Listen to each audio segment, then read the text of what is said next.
السلام علیکم ورحمۃ اللہ. ایک مرتبہ پھر آپ کو خوش آمدید کہتا ہوں.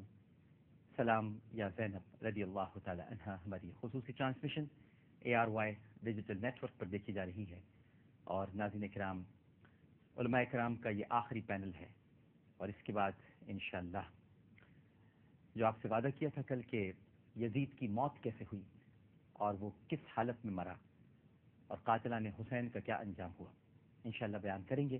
اس وقت ہمارے ساتھ تشریف فرما ہے بہت ہی خوبصورت گفتگو تھوڑی دیر پہلے علامہ ڈاکٹر کوکب نورانی اکاڑوی صاحب نے کی.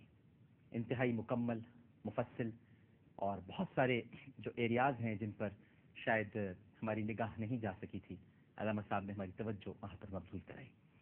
اس وقت بھی ہمارے ساتھ جو شخصیات تشریف فرما ہیں میں پہلے تعارف کرا دوں. دارالعلوم امجدیہ سے آپ منسلک ہیں، محتمم ہیں جامعۃ الزہرا، اس کے علاوہ خطیب جامع مسجد حبیبیہ. www.truecolorsofislam.com، اس پر آپ ان کے خطبات، ان کی گفتگو، ان کے بیانات سماعت فرما سکتے ہیں.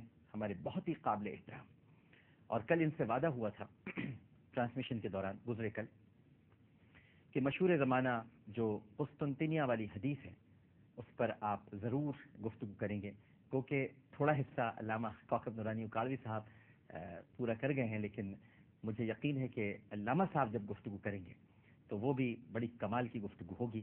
تشریف فرما ہے حضرت شاہ مظفر شاہ قادری صاحب. السلام علیکم. وعلیکم السلام ورحمۃ اللہ. مزاج گرامی وقت. الحمدللہ. ان کے ساتھ حاضر و موجود ہیں ماشاءاللہ، پہلی مرتبہ ہماری اس محفل میں شریک ہو رہے ہیں، اور امید کرتے ہیں انشاءاللہ تعالی یہ محبت کا سلسلہ جاری و ساری رہے گا. تشریف فرما ہے معلم و مدرس پروفیسر خطیب اہل بیت. بہت خوبصورت گفتگو کرتے ہیں، بہت ہی ایسی بات کرتے ہیں کہ جو سب کے لیے قابل قبول ہو. اتحاد کے دائی ہیں، اتحاد بین المسلمین کے مولانا سید محمد علی زیدی الحسینی. السلام علیکم. مزاج گرامی. پروگرام کا آغاز کرتے ہیں ناظرین کرام، اور مظفر شاہ قادری صاحب، کل آپ سے جب بات ہو رہی تھی تو مولانا عابد علی قمبری صاحب سے بات کرتے کرتے انہوں نے کہا کہ بھئی گفتگو ہوتی ہے، قسطنطنیہ والی حدیث کا حوالہ دیا جاتا ہے، تو میں نے وہی روک دیا تھا کہ بھئی شاہ صاحب آئیں گے. شاہ صاحب دو باتیں ہیں، ایک تو یزید کی جو تعریف کرتے ہیں ناہنجار قسم کے لوگ، بڑی انہیں فکر ہوتی ہے کہ یزید کی بارات کے لیے کچھ نہ کچھ پیش کریں، کوئی حدیث، کوئی واقعہ. ایک تو اس حدیث پر آپ سامعین کو، ناظرین کو آج مطمئن کر دیں. تھوڑی دیر پہلے کوکب صاحب تو گفتگو کر کے گئے. اور دوسری بات یہ کہ یہ بھی لوگ کہتے ہیں کہ اس نے محرمات کو ٹچ نہیں کیا تھا، یعنی یہ اس پر ایک الزام ہے کہ اس نے حلال کو حرام کر دیا یا حرام کو حلال کر دیا، یا جو نکاح تھے، محرمات کے جو رشتے ہیں جیسے بہن بھائی کے نکاح کے معاملے میں وہ بے قصور ہے، اس نے ایسا نہیں کیا تھا. اس کو بھی ذرا آج واضح کر دیجیے گا کہ علماء کرام کیا فرماتے ہیں، اور آپ کا جو مطالعہ ہے ماشاءاللہ، جو کتابوں کے حوالوں سے آپ بیان کرتے ہیں. بسم اللہ. بسم اللہ الرحمن الرحیم. محمد الرسول اللہ والذین معه اشداء الکفار رحماء بینہم وفی موضع آخر انما یرید اللہ لیذہب عنکم الرجس اہل البیت ویطہرکم تطہیرا. اللہم صلی علی محمد وعلی آل محمد واصحاب محمد وبارک وسلم. قبلہ کل بھی ہم نے ڈاکٹر صاحب، میں مشکور ہوں کہ آپ نے اتنی مبارک محفل میں مجھے کل بھی مدعو کیا اور آج بھی مدعو کیا، اور حضرات اہل بیت پاک رضوان اللہ تعالی علیہم اجمعین کی بارگاہ میں ہدیہ منقبت کو پیش کرنے کا یہ شرف حاصل ہو رہا ہے. اور یقین جانیے کہ یہ لمحہ جو گزر رہا ہے یہ ہماری زندگی اور عزیز کا سب سے قیمتی اور معتبر لمحہ. کل بھی ہم نے کچھ اس حوالے سے ذکر کیا، اور میں نے آپ کی خدمت کے اندر اہل سنت و جماعت کا ایک اجماعی نظریہ پیش کیا تھا.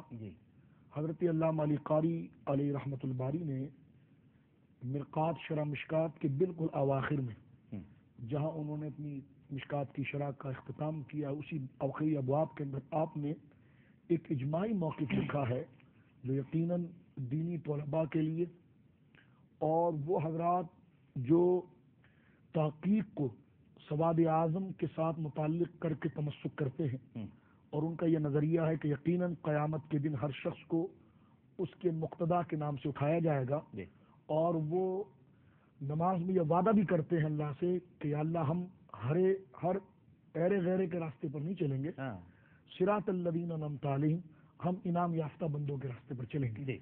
لہذا یہ ہے اصل گفتگو کرنے کا انداز کہ ہم ان لوگوں کی اتباع اور ان لوگوں کی تحقیقات اور ان لوگوں کے عقائد و نظریات میں ان کے ساتھ تمسک رکھیں جن کی صالحیت اور جن کی کاملیت پر امت کا اجماع رہا ہے۔ حضرات علامہ علی قاری علیہ رحمہ کا پہلا میں فتویٰ ذکر کرنا چاہوں گا اس تناظر میں، تاکہ بنیاد اہل سنت کی واضح ہو جائے کہ فضل اہل بیتی وذم من حاربہم امر مجمع علیہ عند اہل سنت والجماعہ واکابر ائمۃ اہل سنت والجماعہ۔ فرما اہل بیت کی تعریف میں کثرت کرنا، اور جنہوں نے ان کے ساتھ ان کی گستاخی کی، ان سے لڑائی کی، ان سے جنگ کی، یا جو ان سے چڑھتے ہیں ان کی مذمت کرنا اور ان سے دوری اور بیزاری کرنا، اور ان کے لیے غیر شائستہ اور دل میں ان کے لیے کوئی گوشہ نرم نہ رکھنا، یہ اتنا اجماعی مسئلہ ہے اہل بیت کی محبت کے لیے کہ امر مجمع علیہ عند اہل سنت والجماعہ، اہل سنت میں کسی معتبر عالم نے اس میں اختلاف نہیں کیا۔ ایک بات۔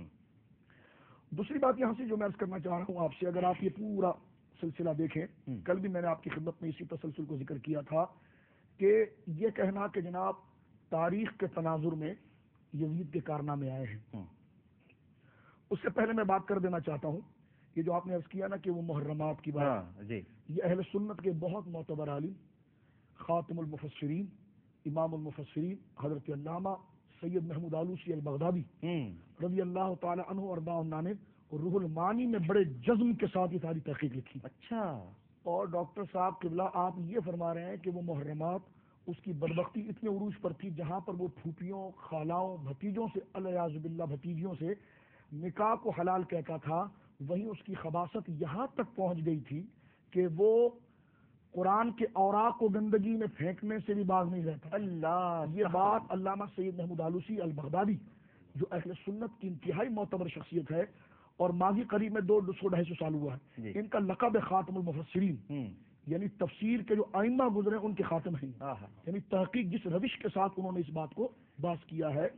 بحر العلوم بر صغیر کی ممتاز شخصیت ہے، شرح مسلم الثبوت، شرح مسلم الثبوت اہل سنت احناف اور اہل سنت کے تمام وہ اصول جو نظریات کے ہوں یا فروعات کے ہوں، چاروں ائمہ کے متبادل مذاہب کی تحقیق اس میں چلتی ہے۔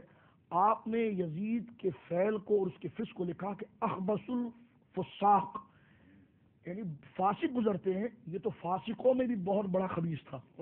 فاسقوں کا بھی باپ ہے، اخبث جو ہے اس میں تفضیل ہے، اور اس میں تفضیل میں مبالغہ ہوتا ہے کہ جس طرح کبیر کہہ کر اکبر کرتے ہیں بلا تشبیہ، میں عرض کر رہا ہوں تو یہ اخبث الفساق، یعنی بڑے بڑے فساق جو گزرے ہیں وہ اس کے سامنے بالکل چھوٹے نظر آتے ہیں، اور یہ ان سے بھی بڑا فساق۔ ایک بات میں اس کو مزید کوٹ کرنے کے لیے ایک بات عرض کرنا چاہوں گا، حضرت شاہ ولی اللہ محدث دہلوی رحمۃ اللہ علیہ اہل سنت کی غیر متنازع شخصیت، حجت اللہ البالغہ، ان کی تحقیق کا شاہکار ہے۔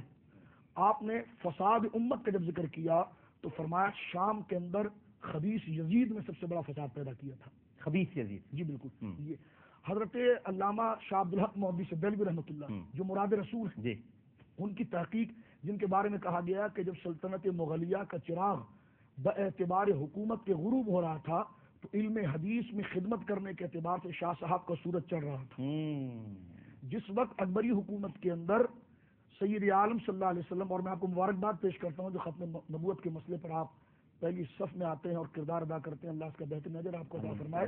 تو حضرت مجدد الفسانی قیوم زمانی نے جہاں اکبر کی آنکھوں میں آنکھیں ڈال کر اسے للکارا تھا، وہی گھر گھر کوچے کوچے جا کر حضور کی سنت اور خاتمیت کے عقیدے کو شاہ عبد الحق محدث دہلوی نے پھیلایا تھا۔ سبحان اللہ۔ یہ اکبری دور کے اندر مجدد ہیں، اور اس دور میں حضرت مجدد الفسانی بھی مجدد، یہ بھی مجدد ہے۔ شاہ عبد الحق صاحب کی بڑی مستند کتاب ہے عقائد اہل سنت پر، تکمیل الایمان۔ جی، تکمیل الایمان۔ میں مذہبی طلباء سے کہتا ہوں کہ آج جائیے مارکیٹ سے تکمیل الایمان اٹھائیے اور اس کو پڑھ کر آپ دیکھ لیجئے۔ تکمیل الایمان کے اندر تفصیل کے طور پر آپ نے لکھا وہ انتہائی ظالم اور خبیث تھا، اور وہ مرنے کے بعد جہنم رسید ہوا۔